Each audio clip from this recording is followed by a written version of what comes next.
JMI has been working with the poor, orphaned people of Moldova since we first started in 2008. But in February of 2022, we faced a new reality of war in Europe for the first time since World War II, and it was right next to Moldova in Ukraine.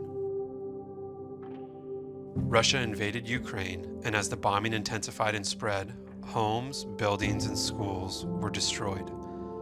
Thousands of people began to flee Ukraine and flow into neighboring countries.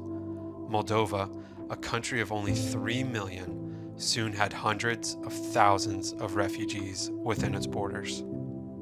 February the 24th was very difficult morning and day for me, and stressed also because my husband that day was in Moscow. I was so afraid how my husband will come back. We had many calls from some of our friends, relatives, who advised us to leave the country. We have heard some bombs during the night.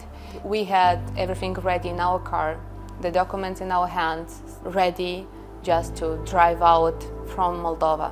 We expected that we will be also refugees probably so soon. We had our car packed and we didn't leave because we felt like God needed us here in Moldova. By God's grace, we had 42 people already here in place working.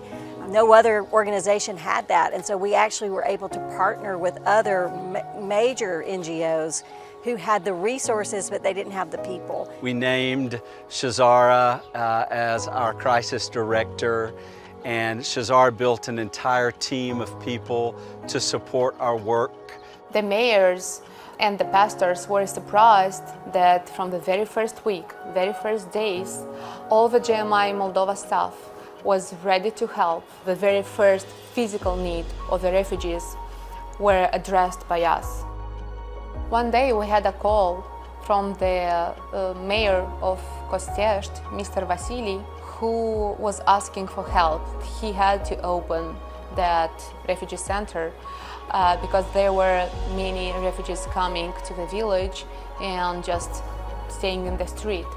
The mayor asked us for mattresses, for bedding, for diapers, medicine. They need a lot of food because as soon as they opened, overnight came 80 refugees. Dar situația e grea și cred că o să întindă pe mult timp.